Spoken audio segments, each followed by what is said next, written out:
As the founding father, James Madison, once said, "Our First Amendment freedoms give us the right to think what we like and say what we please. And if we, the people, are to govern ourselves, we must have these rights, even if they are misused by a minority." There are many rights protected in the First Amendment: freedom of religion, freedom of speech, freedom of the press, the right to assemble, and the right to petition the government. Like James Madison said, just because a few people misuse these rights should not invalidate them for everyone. Today, one of the First Amendment rights that is under the most scrutiny is freedom of speech. Almost everyone in today's society agrees that there should be more open, civil dialogue where differing opinions can be voiced. The Founding Fathers knew that this dialogue was important, which is why they included freedom of speech in the First Amendment. Having an open dialogue is what has made America so great. This open flow of ideas is what helps separate America from other countries where ideas are censored by tyrannical governments. While America has progressed with freedom of speech, we can also not ignore the fact that it is possible for some people to misuse this right. But as Madison once said, just because some people misuse a right does not mean the right can be taken away. Many people think that hate speech needs to be banned. They claim that you shouldn't be able to say things that seem prejudicial. This is incredibly wrong, however. If we allow hate speech to be banned, then someone has to decide what speech is hateful and what is not. And this gives that person or group total control over public discourse. I think that if we give someone the power to ban hate speech, then we will quickly find that there is a very thin line between hate speech and speech that they hate.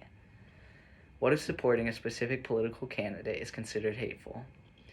What happens when advocating for your own religious beliefs or expressing a biologically correct statement is considered offensive? Unfortunately, these views are already held by many in this country. We cannot let these views become laws. The Founding Fathers trusted no one to decide what speech is permissible and what speech isn't. Why then should we? Most people who are pushing for these laws are doing it for good reasons. They want to protect people, and they want a world without hate. These are admirable goals. What they don't see, however, is that by allowing the government to step in to prevent some speech, you are going down a path which will quickly lead to tyranny and coercion. We need to stand up for our freedom of speech, especially for speech that we disagree with and think is wrong. We all should follow the old advice: I disapprove of what you say, but I will defend to the death your right to say it.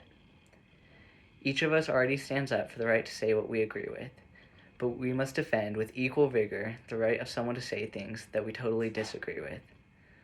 Only then will freedom of speech be truly safe. We must never allow ourselves an exception or a case wherein speech can be banned.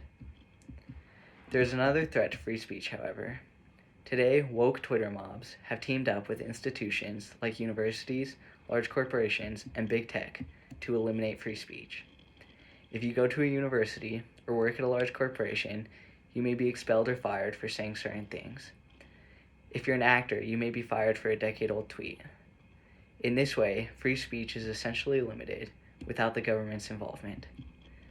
If you will be shunned out of every institution in America and have your livelihood ruined for your speech, then you will not say what you otherwise would have. We must stand up against this. We must be willing to let other people have dissenting opinions and let them share their opinions without fear of retaliation, whether from the government or from their employer. In a republic, we must let everyone speak freely without exemption. Then people in a free society can make choices for themselves and be confident that nothing was hidden from them. We must stand up for free speech no matter who is talking or what they're saying.